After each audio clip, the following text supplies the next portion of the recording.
శోకపు లోయలలో కష్టాల కడగండ్లలో కడలేని కడలిలో నిరాశ నిస్పృహలో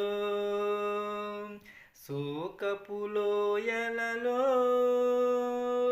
కష్టాల కడగండ్లలో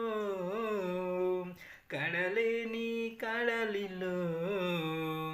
నిరాశ నిస్పృహలో